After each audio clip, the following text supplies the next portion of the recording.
There you go. Don't have to watch me smoke now. Well, it's not in a classroom, so it's all good. Good evening, everyone. This is Celso Batalha, Choten, Evergreen Valley College. This week we have our first midterm, and I would like to go to some details. The first one, midterm one, can be. Oh, you are not seeing my screen, are you? Just a second.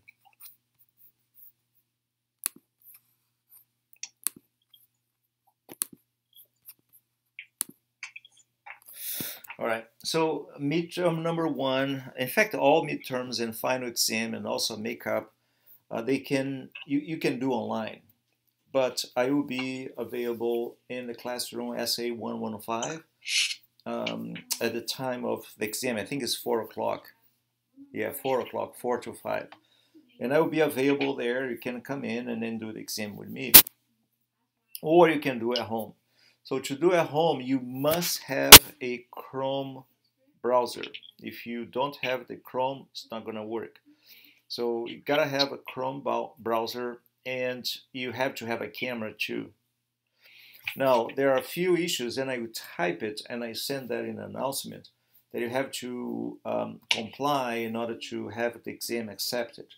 The first one is the first thing you do is to show your identity, and with your face, of course, because in an online setting, there are very few students that I know face to face. So you have to show your ID and you have to show your face. And the second thing you do, you have to do a 360 view of your room, because you cannot be with somebody in there. And you can bring a cheat sheet back and forth with whatever you want to write with respect to all the chapters, except the chapter we are dealing this week, which is light and telescopes. You can pretty much have a cheat sheet. You cannot have an open book, and you cannot browse through the internet, because the exam is going to be nude at that moment. Another experience that I had in previous dealing with this remote exam is that some students, they shrink the screen. You cannot do that. So the screen, when you open the software to manage the interface exam, you have the entire screen is taken by the software, and you have the question, the multiple choice question, in the middle of your screen. So you cannot shrink that. You cannot browse. You cannot go to other places because that is a bad flag. Also, what I noticed in previous exams is that a couple of students, not a lot, they were obviously, looking to the side, and the software, because of the camera interface, it captures in which direction the students look. You can look at your paper, right? You have to, if you have a cheat sheet, but you cannot look at something that is standing over there, and also down there where you have a cheat sheet. So obviously there was a camera on the side. So this type of things will flag your exam. Again, you cannot have anybody in the room with you. You have to have a Chrome browser, and you cannot shrink the screen, and you cannot navigate away from the exam page. And other than that, it works fine. It's an option in case you cannot come to the face-to-face midterm. I do allow one page back and forth with notes. It's pretty much up to you. And once you complete these notes, save it, because the final exam, I allowed you to bring the 3 notes, because there is a note for midterm number 1, number 2, number 3, and then you have a final, so you have them all there. Any question regarding midterm? Crystal, all good? I'm good. Yeah. Also, I think it was Crystal that asked. Some student asked me if I had a study guide. I mean, I do not have a study guide. The best study guides are never work well. Some professors, especially in physics that I know, they give study guide for the exam by the class before they they go over problems that will be in the exam. That's the study guide. I mean, I don't do that. But also, I could say, okay, study guide is going to be study these specific things, and this I can do. And I already told you, study the Moon's phase, identification of Moon's phase, few examples on at what time the moon is supposed to rise and set based on the phase the moon appear. And also basic information on chapter 1 and chapter 2 and 4 that has to do with sky type of motion. I know it's kind of a general, but you've done homework and you know what to expect. I mean, it shouldn't be anything much different from what you saw before. And as I mentioned previously, since we are changing books now, I'm using a different book. So the test banks have to be adapted, and I'm in the process of adaptation right now. So probably it's not going to be 100% based on the book we have, but it's going to get close to it. All right. So these are going to be multiple choice questions. Multiple choice. There are no developing type of questions. There is no calculations to do. It's pretty much conceptual astronomy. Will we need a Scantron? No Scantron. It's all done online. If you come to do with me in the classroom, I will give you the password to the exam, and then you can do it. You don't need to have a camera, and then you can use one of the computers in the lab room. Exam is timed, so we have about 1 hour to have it done, and pretty much that's it. All right. Okay. So radiation in spectra, I would say this chapter is the most important chapter in the entire course, and it has a lot of philosophical implications. Before I go to the specifics of spectroscopy, photometry, and telescopes, but there is important philosophical aspect of this chapter, and that has to do with science itself. Astronomy is the only science that the object you studied is not touched. It's not there in the laboratory. You can open and smell and touch it and do face-to-face analysis with it.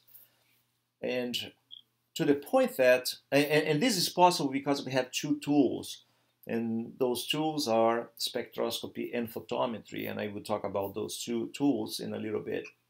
But in the 1800s, there was a philosophical school of thought that was pretty much controlling scientific development in those days, called positivism. And positivism stated that to know something, you have to place your 5 senses on it. So you have to smell it, see it, touch it. So you have to have, there. You have to be with it. And spectroscopy that was developing in the late 1800s, early 1900s, was bringing something different. And that was, well, I can tell you what's going on in the stars. I can describe what's chemical composition the stars have based on the spectrum they are sending to us. And the positivism would come and say, no, it's not possible because you don't have a piece of star in your laboratory. So therefore, you cannot ever know what the stars are made of. And which is a very, if you think, is a very important or hard statement, right? So if you can't touch it, you don't know it. And in early 1900, especially with the work done by several women, spectroscopy became very important, in fact, fundamental in astronomy, to the point that by using spectroscopy, we can not only find out what stars and what galaxies and what most of the stars are made of, but we can also determine how the universe started because of Doppler effect. So there are several follow-up on these two techniques, photometry and spectroscopy, that allows astronomers to pretty much build up knowledge and develop knowledge about objects that we are not going to put our hands on it too soon. Perhaps in the future, when technology are, have been developed to the point of allowing us space travel in a very short amount of time by folding space or doing all kind of crazy things that don't violate modern physics.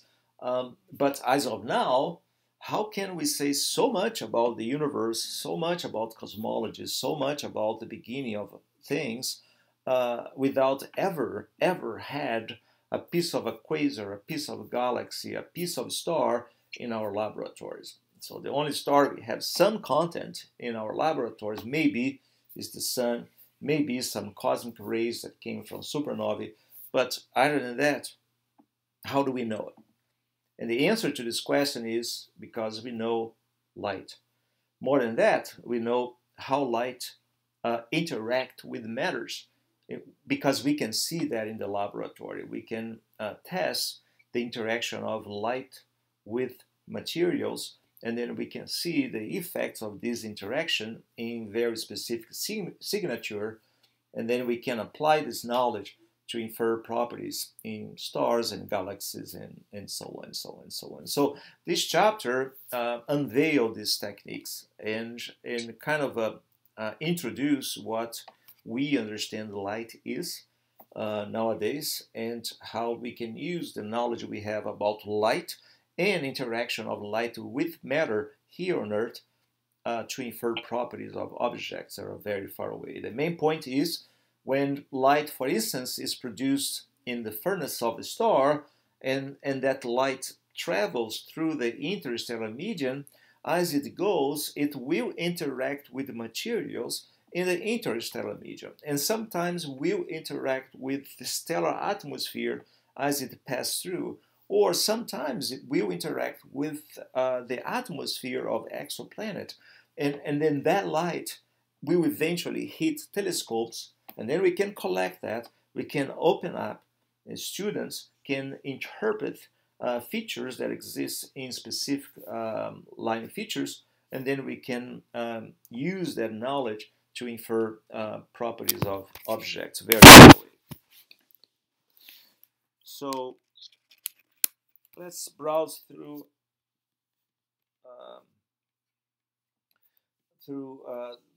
the pictures we have in this. You bumped your microphone, I think. Your volume went down. Is it better now? Yeah, a little bit, yeah. Okay. So this is a picture of the sun in the ultraviolet.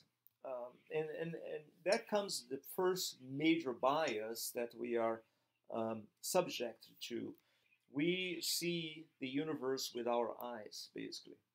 And we think that the universe should conform to what we can see it. This chapter will show that what we can see is just a small fraction of the entire range of frequencies that are produced by celestial objects.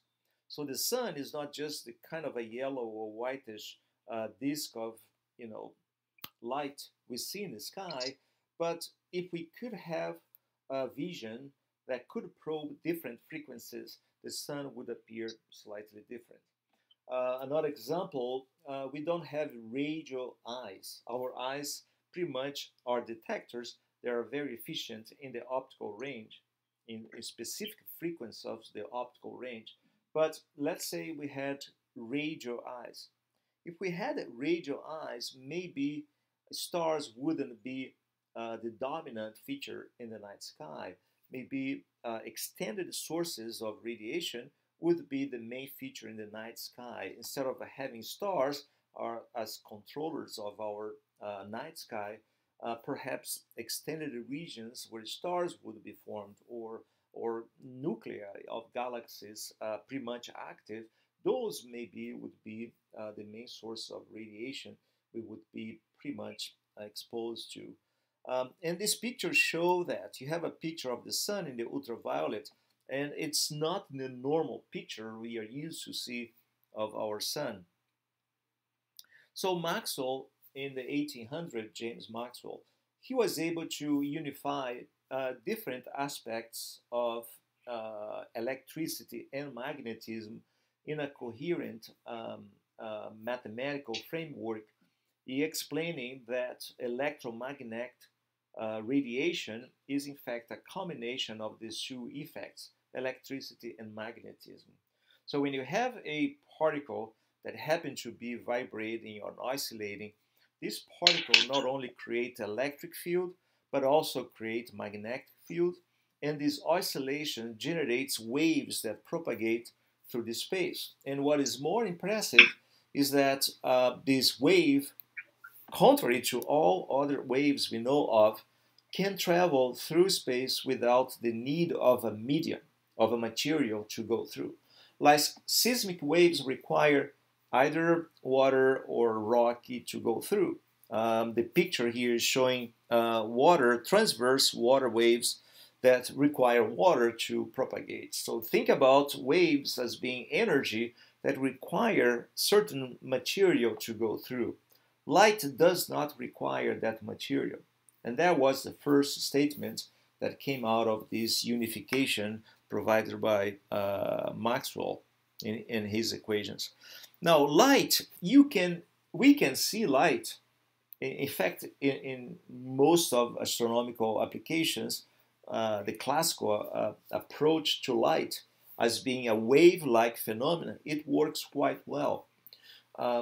But light also, as we will see in a different situation, light also behaves like a bundle, like a packet of energy, as if light could be interpreted as a point source of energy, instead of being a wave, which is something that occupies a large space. When you think about wave, we are thinking about some variation, some oscillation, some vibration that goes over a large area. And when we think about particle, we think about something in which the energy is packed in a point. Light has this bizarre behavior that depends on which instrument you have to detect and to measure what that thing is. Light can appear to you as a point-like source of energy or as a spread out phenomena we call wave. So let's start approaching light as a wave. And as a wave, wave require what's called wavelength.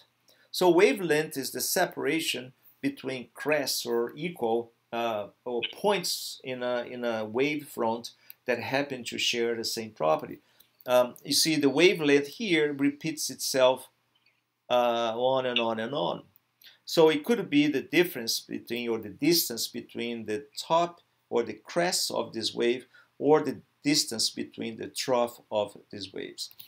If you are flying and landing in San Francisco, you might look down and see these wavelets that approach the shoreline. The wavelength changes.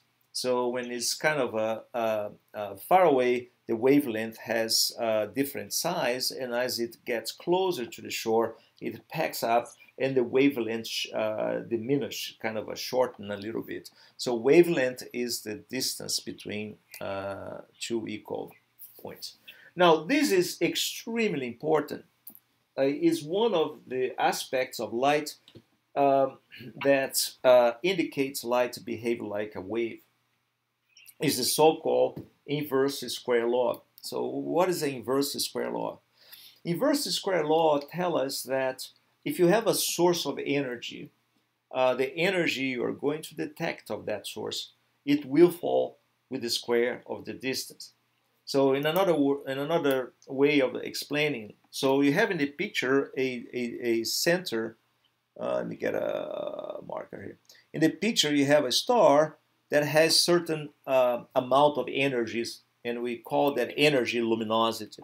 So the star has certain luminosity, and let's say that you have the ability of measuring how much watts that is equivalent to. So how many watts of energy or per second that, or the power of that star is sending out to space. Now, what the inverse square law tells us is that if you go at certain distance from the star and you take a little area of it, right, a fixed area, let's say 1 square inch, and then you measure the amount of energy that's passing through that square inch, you have a number. And then what you notice is if you go to the distance, if you double the distance to that source, right, now that energy is going to fall with the square of the distance. So you have originally the energy pretty much concentrated or passing through this window. Now that same energy has to pass through not just one window, but 4 equal windows. And the energy of each window now is less than it was previously.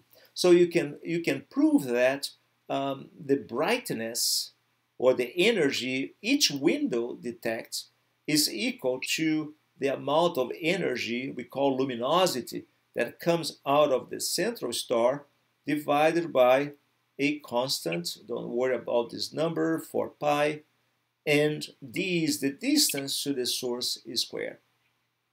So if in this window you are measuring, let's say, a factor of a 2, if you double the amount of energy each window receives is going to be followed by a factor of 1/4 of it. And if you go to 1/3 of the distance, 3 times the distance of the first window, the amount of energy each window receives is 1/9 of what it was originally. That is the so-called inverse square law. And why is this so important in astronomy? Look at this. If you can figure this quantity here, the luminosity of a source. In other words, let's say you use some technique and you figure there is a star somewhere out there that is, for all purposes, is identical to the sun. So a star has the same color, the same surface temperature, it might have the same size, the same evolutionary stage. So if that is true, we can say, okay, I know the solar luminosity, therefore I know the luminosity of that star that looks like the sun. So you know L. What do you do next? You take your telescope and you go to a very nice, clear site without light pollution, and then you choose a photometric night that has no clouds, no nothing, and then you observe that star. So when you observe that star using a good technique, good telescope, and you observe all the amount of energy you're receiving here, you can get this term here, which is the brightness, the amount of energy the star itself is sending to us, and we are receiving here. So you can get your brightness term. Now, if you have your brightness, if you can estimate what the luminosity of the stars shall be, you have 2 terms, and then you can figure the third one. In other words, you can find the distance to your source. So the inverse square law is a robust technique, and throughout our course, this will appear on and on and on. I will give an example. Later on, especially towards the end of the course, we are going to learn about supernovae type 1.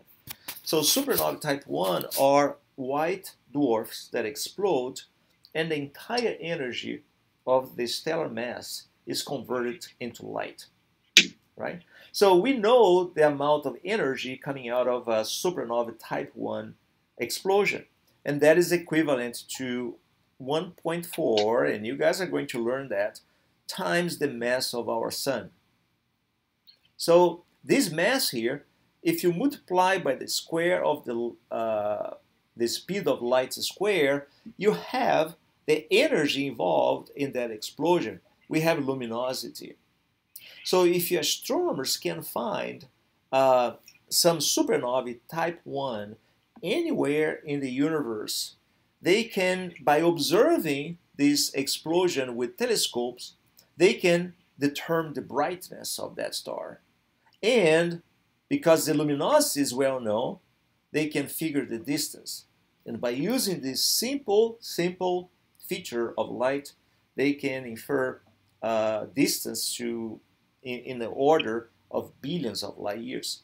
And in fact, what we know about the expansion of the universe and dark energy is all derived from this simple expression, the inverse square law. Any question in there? Now, we don't live in space, we live down here on Earth, and there are spectral windows through which radiation from the space come through. And then what is being shown here is that the optical range, if you look right here, the optical range is the one the telescopes in observatory, like our Montgomery Hill Observatory, are able to observe.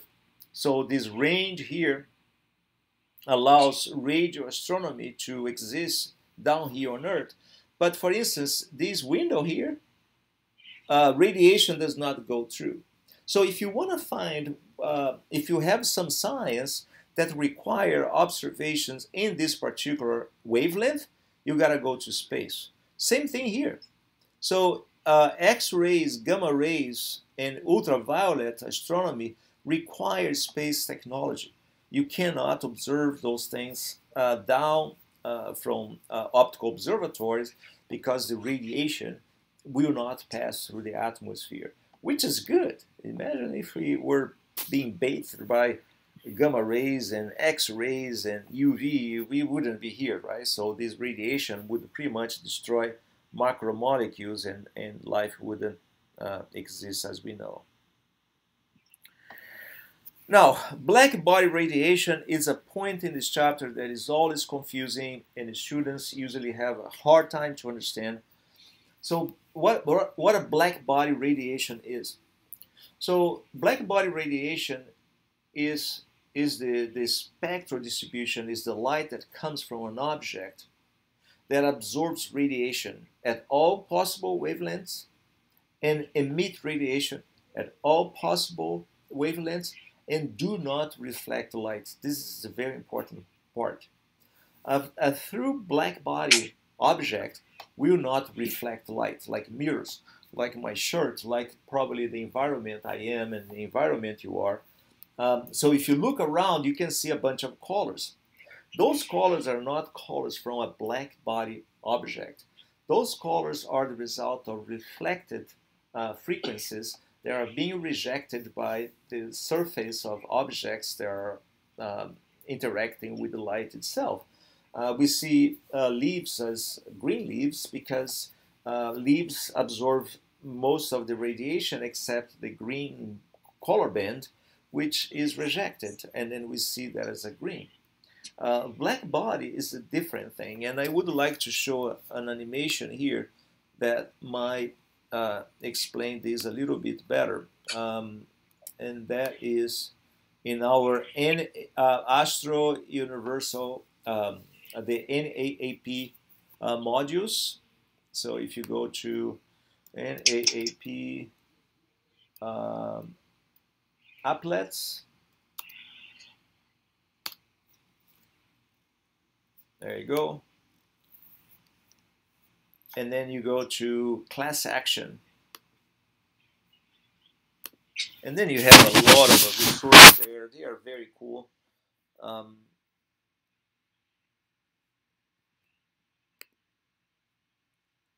But that's not the one I want to show.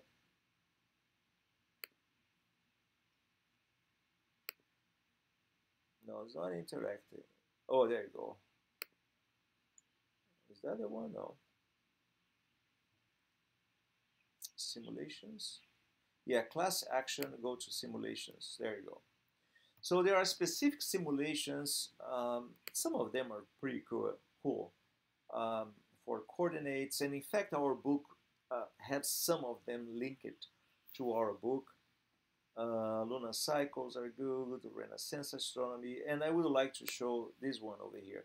is in light and, let me show again, light and spectra, all of them are very good. So let's start with the first one, black body radiation. What does it mean? So we have a metal that is at room temperature. So this unit here called Kelvin is given by taking the temperature in Celsius and add it to 273.15. So if you have room temperature is about 27 Celsius and you add 273, you have 300 K. This is about room temperature. So at room temperature, this is a conductor, and you have a nail connecting these two conductors, and you're going to connect this to a power supply and then see what happens. And I will repeat it. But as I start this animation, look at the color range that appears on the right-hand side. Imagine that I have a detector that it can capture the amount of radiation coming out of all possible frequencies that arise out of this heating object. And there you go. It's all dark. And now you have a glow coming in. Look at the temperature. And look at the black body developing here. What do you think is going to happen with the nail? No. Red hot. Now we broke the circuit, the temperature is going to go down, and so a black body, they glow themselves. They do not reflect light. For instance, we see green and yellow and color. I can see all around me now. But if I turn off the light in this room and I make it completely shield from any light spill from outside, I don't see anything. None of the, except my computer, will not glow, right? So, but if you produce energy, if you allow energy to be produced, and so in this case we have an electronic current going through the nail start heating up, and then you see the development of this nice curve, and that is called a black body curve. Now, why astronomers have to go through this part of the instruction? Well, because the stars, if you observe stars in the radio range and microwave range and infrared and then optical and ultraviolet, stars appears to show a very close what you could call a black body distribution of radiation with a bunch of absorption lines. But in general, the star, depending on its surface temperature, it develops and shows a very specific distribution of radiation, and we call that very much close to a black body distribution. It's not exactly one, but very close to.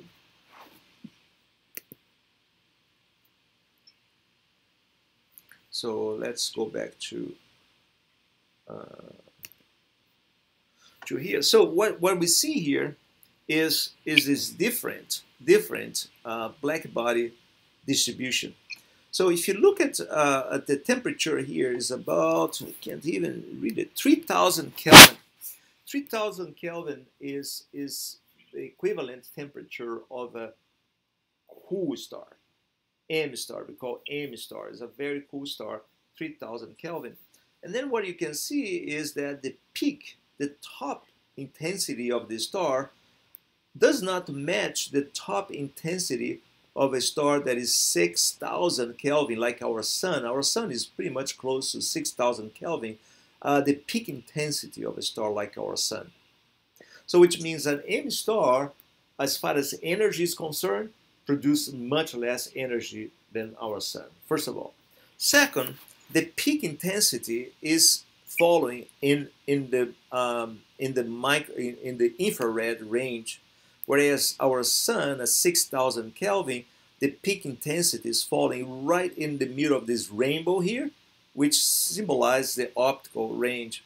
And if you go to a star like Sirius, which is about 9,000 Kelvin, it's gonna shine even more towards the ultraviolet, indicating a different type of black body distribution. So for us in our course, what do we need to know about black body distribution? Well, a black body distribution is this funny distribution of colors that if a star, knowing that stars have specific surface temperature, they will, each one of them, show a specific distribution, and as we will see later, these distribution have specific lines and transitions that will appear on top of it. Dispersion. This is one of the characteristics of light. You have a white light, and when it goes through a prism, it can be broken into its independent frequency or colors. This is the phenomenon of dispersion, in which these lights just developed a specific rainbow. So you're breaking down white light into specific and different colors. Now let's tackle spectrum itself. So what is the spectrum? And now we are pretty much adventuring into this region that we call the first major tool of an astronomer, and that is spectroscopy. So what spectroscopy is?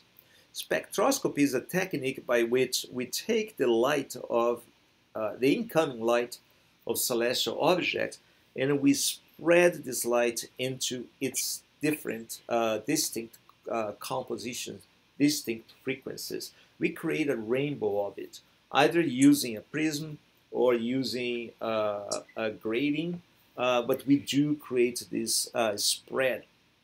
And what we found is if this spread is done, as we say, with enough resolution, we can find very specific features in the rainbow that can tell us what the star is made of, if the star is coming towards us or moving away from us, how fast the star is rotating. All kind of information related to stars, to galaxies, can be determined with this technique called spectroscopy. We take the white light of a star, we open up a rainbow, and if we have enough resolution, if the instrumentation is good enough, we can increase the amount of features and details we can unveil in the light itself. So here's a rainbow that we call continuum. See, continuum right here, continuum. Why continuum? Because it's continuum. It don't have any particular feature in there. It's a featureless rainbow. So let's go back to here. This is a spectrum. That's a rainbow that's pretty much continuum, has nothing. Now, but if this light, if this black body distribution somehow is passing through a cold gas,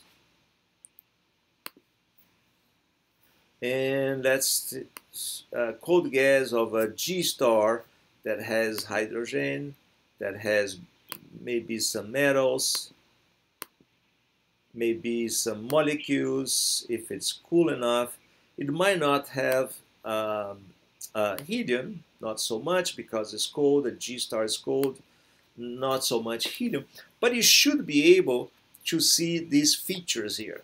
What the heck is this? So if you look at these features, you notice that in particular these regions here, in the red and yellow, especially in the blue, where you have a lot of lines, we call them lines. So the rainbow has been depleted. So the frequency, this specific frequency, have been depleted by what? By atoms. So the gas, cold gas, is comprised of what? Molecules and atoms.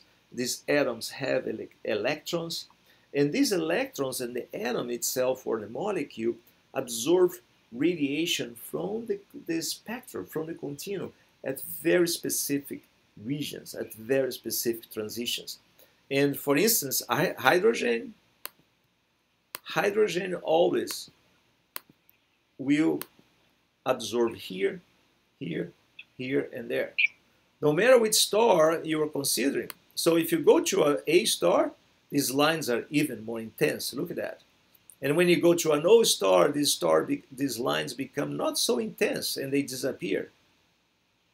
O star is very hot, as you can see, 38,000 Kelvin.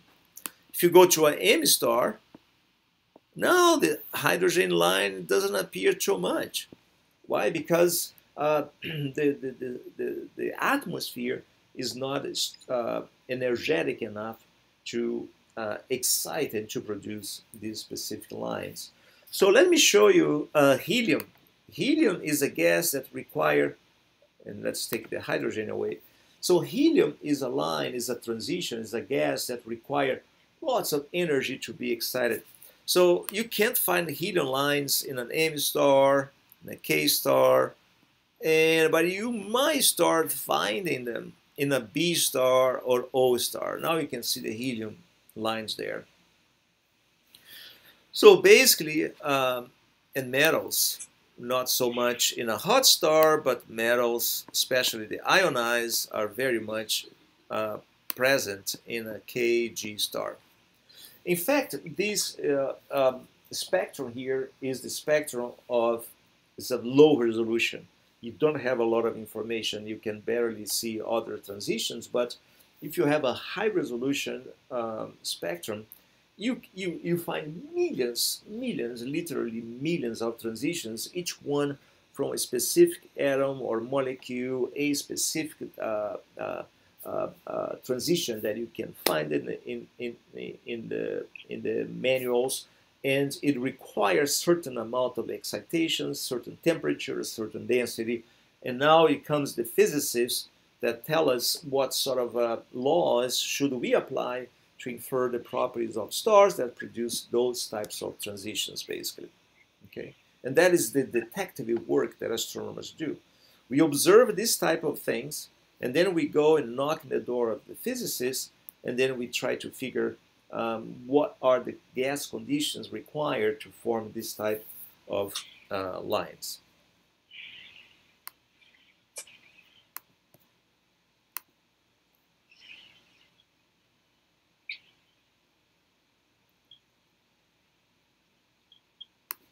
So we are talking about transition. Transition of what? So this is a model of a hydrogen atom. So a hydrogen atom, in fact, it was found, and I think our book gives a little bit of the history of it. It was found after several experimentation that the building blocks of nature consist of atoms. So these atoms have a nucleus where protons, which are positively charged particles, and neutrons happen to be located. And that's what you have indicated in this model.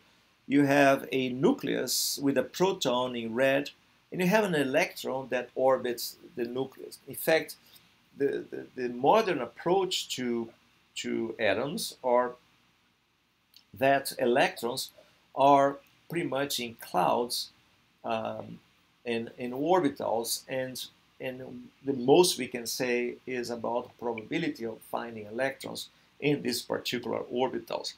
But what you are going to witness here is a simulation that helps to explain, at least for us, in a very simple way, how these transitions, how those lines we just saw, those black traces appear. So imagine you have a radiation. I'm going to fire a photon. See the photon there, nothing happens, right? So this is the radiation that comes from stars in general. I can fire a photon that is very energetic, like this one, or I can fire a photon that is not that much energetic. See the wavelength is kind of a reddish. This is very energetic, right? It's going to be all vibrating, kind of a purple, but not this one. I'm going to fire a visible photon.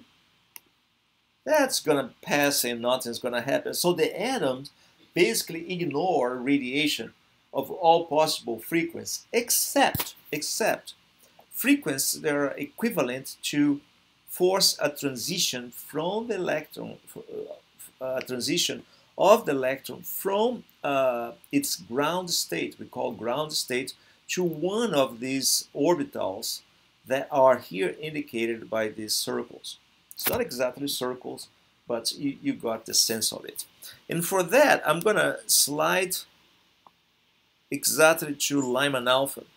So I'm going to fire a photon that's UV that's going to hit this electron and see what's going to happen.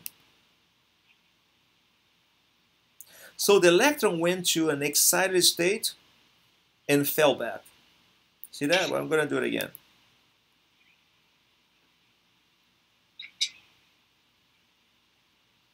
So observe the photon was going from my right hand side to my left hand side. The atom itself got that photon, that energy, and say, okay, I need you for something. That something was what? To take the electron and push the electron to a further away orbit. So the electron stayed there for a little bit. There you go, stay for a little bit, and then fall back to where it was. We call this transition. So when the electron falls back to where it was, it spit out a photon which is about the same frequency, the same energy, but not in the same direction. You see that? So if you are looking at this radiation from the left-hand side with the atom in front of you, kind of eclipsing you, so the photon is gone. Because the photon is going to be depleted by the atom, and it's going to be shooting a different direction, and you won't see it. See that? So imagine these photons are coming from some hot star or from the center of the star, which is a nice black body. Now this black body goes through the gas, and the gas will selectively absorb in a very specific wavelength. So let's take now H alpha. I'm going to take a photon. Oops. Oh, the electron is in level, and put my electron here. And let's fire this photon. There you go. So if the electron were in that excited level right here, I can produce an H alpha line, and then I will see a depletion in the spectrum, in the red part. So the red photon you're seeing here, oh, not this one. The red photon you're seeing here is going to be depleted. So usually these electrons stay excited for a very short amount of time, 10 to minus 8 seconds or less, but that is enough to allow astronomers to calculate all kind of things with respect to the stellar atmosphere. I know this is a little bit crude, there's a little bit of physics in there, but just hang on. Just hang on. This is an Echelle spectrograph, which is in modern astronomy, several spectrographs creating this rainbow. What they do, instead of creating a rainbow that goes all in a stripe like this, they break the rainbows in what is called cross dispersion, and they take pieces of it and put on top of each other so that the entire spectrum can fall in a square like that one. And then you can observe all of that with a CCD. If you have a large CCD, you can take a shot of the whole enchilada from blue to red, and at the same time in a given shot. And all these black lines that you see here are transition lines. Here's the H alpha, the hydrogen line right here. You have calcium, maybe calcium lines, this is ionized metals right there. This looks like sodium lines. So all of those lines, once you start working with spectroscopy, you can identify them. And if you have computer technology and software, you can expand these lines and look for specific features that might tell what's going on as far as activity is concerned in the stellar atmosphere. So here's an example of a continuous spectra in an example of emission spectra. So emission spectra is one in which the rainbow is not there. You are not seeing the black body, but you're seeing the gas itself glowing. So emission spectra is the one that comes from a neon light bulb, or from light bulbs. There are gas pretty much excited like neon or sodium line or halogen line light bulbs. So they have a gas that gets to be excited by electronic current, and then this excitation of this gas produce some glow, and that glow might have some specific coloration, depends on the transition that it comes through.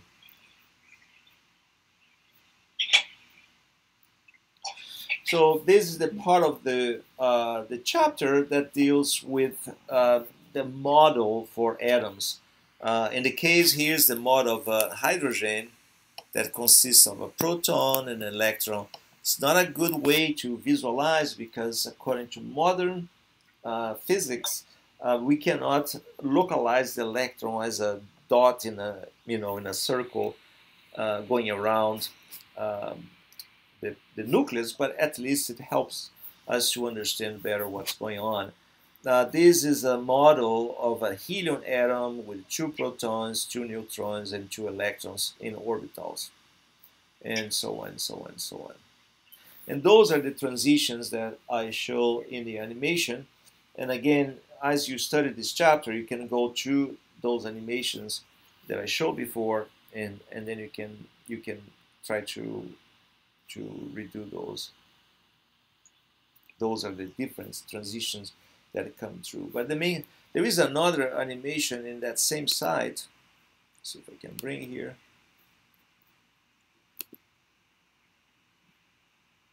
Which is this one. This is very interesting too, because it shows how we see different things in the sky.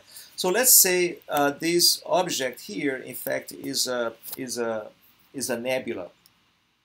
Is like Orion Nebula.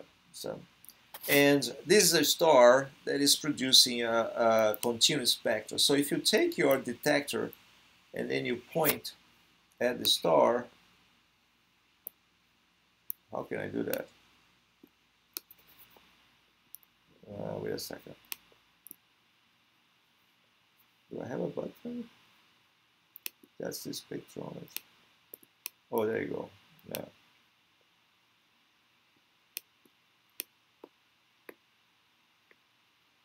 Okay, so here I'm taking my telescope and I'm looking at this cloud, Orion Nebula, having a star in the background, right? So the light of the star goes through this cloud, and then as we show in the previous simulation, some frequencies, like the frequency of hydrogen, might be absorbed, might be taken out. And as a result, you see the rainbow which came from the star, and then you see the depletion that is caused in the gas itself that depletes that those frequencies, that absorb those frequencies. Whereas if you take now your telescope and you point at the star, I can't point at the star. Oh, there you go. If you point at the star, you have only a rainbow. If you point the telescope to the cloud itself, the cloud is being excited by the star. Now you see the emission lines. And explains how the same combination or a different combination of star and clouds, and depend on how you see one another, allows you to see either a range of emission lines or a range of absorption lines, or just the black body if you are pointing at the star.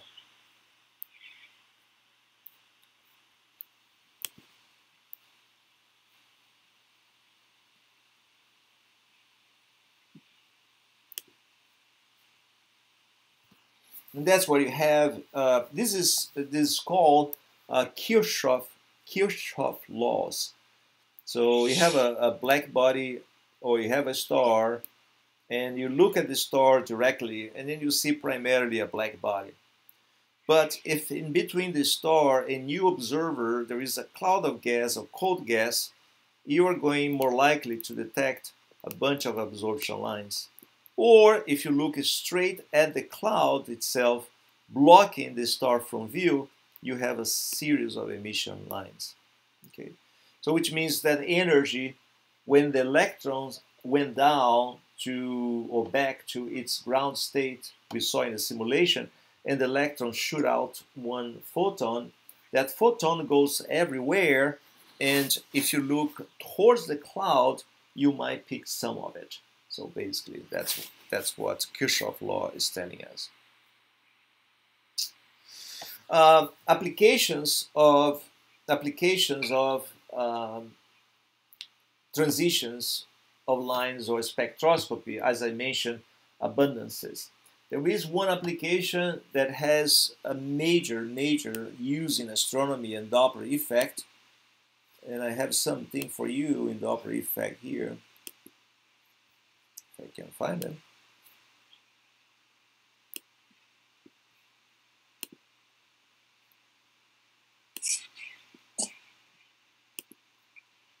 Hey Sheldon, there's something I want to talk to you about before we go to the party. I don't care if anybody gets it. I'm going as the Doppler effect.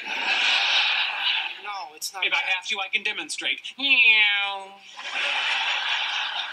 So what time does the costume parade start? The parade? Yeah, so the judges can give out the prizes for best costume. You know, most frightening, most authentic, most accurate visualization of a scientific principle. Oh, Sheldon, I'm sorry, but there aren't going to be any parades or judges or prizes. This party is just going to suck. Oh, come on, it's going to be fun, and you all look great. I mean, look at you, Thor, and oh, Peter Pan, that's so cute. Actually, Penny, he's wrong. Not Peter Pan! I got a handful of pixie dust with your name on it. No, you don't. Hey, what's Sheldon supposed to be? Oh, he's the Doppler effect. Yes. It's the apparent change in the frequency of a wave caused by relative motion between the source of the wave and the observer.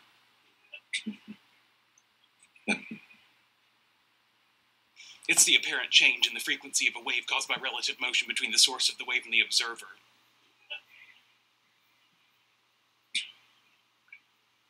It's the apparent change in the frequency of a wave caused by relative motion between the source of the wave and the observer. Oh, sure, I see it now, the Doppler effect. All right, I got a shower. You guys, make yourselves comfortable. Okay. See? People get it. Hi. Hi. Hello. So what are you supposed to be? Me? I'll give you a hint. Meow. And that goes to the last one on Doppler effect.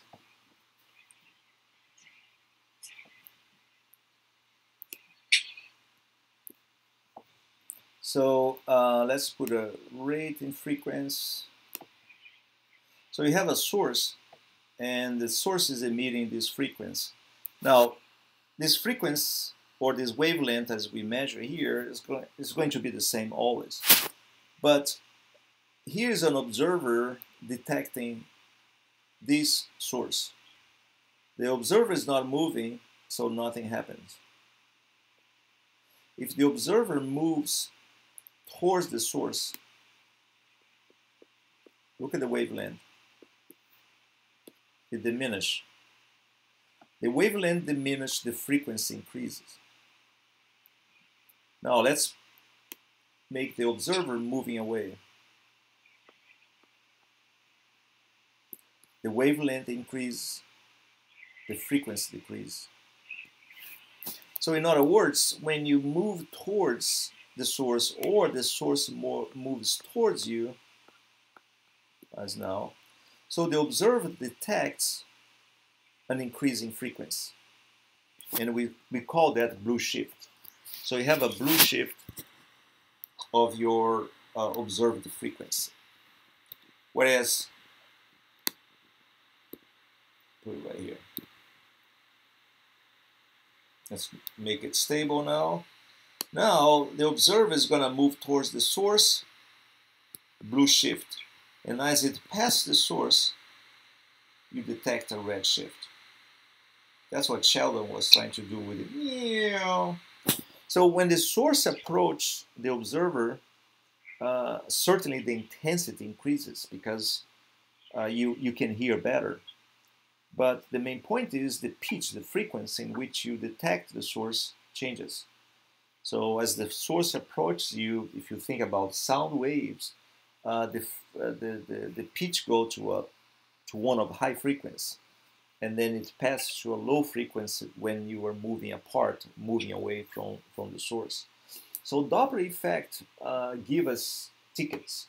So when you have the highway patrol kind of a shooting or pointing something at a car, is using the same frequency. In olden days, they would use a radio frequency. Now they use an infrared frequency, if I'm not mistaken. So that frequency goes to the car, hits the car, and goes back to the officer. So the officer has also a receiver that measure the frequency received. So you have a frequency sent and you have a frequency received. And with a simple calculation, you can determine the speed of the car without any contest. So astronomers don't shoot frequency to stars and wait the light to come back. So what you do, you just observe the stars and you have all range of frequencies, and then you can use Doppler effect to determine if the star is moving towards you or moving away from you. Applications, just think about a star going around another star. So when it goes around another star, if we happen to be in the same plane of view, then we are going to see them kind of going towards and away from us, and their specific line transitions will be shifting and dancing with a very specific cadence, and then you can use time series observations to find out the orbital properties of this binary system. So the applications are various. I would recommend you go to the end of the book. There are some questions. The book doesn't give a lot of multiple choice questions that you can explore, like in other books. I mean, this is a project that is in development, but has some good questions for questioning, like how can we use Doppler effect to determine the orbital period of Earth, let's say. So that's one example. So you have Earth going to a star, towards the star, and then 6 months later it's going away from the star. So if you do consistent observations, you might use that as a way to infer properties of Earth's orbital path. Okay.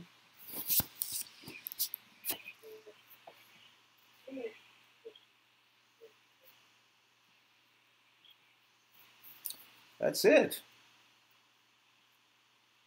That's it. We're all done. It's all done. 2 of us are still here. Rick and all. Okay, wait a second. Let me stop taping.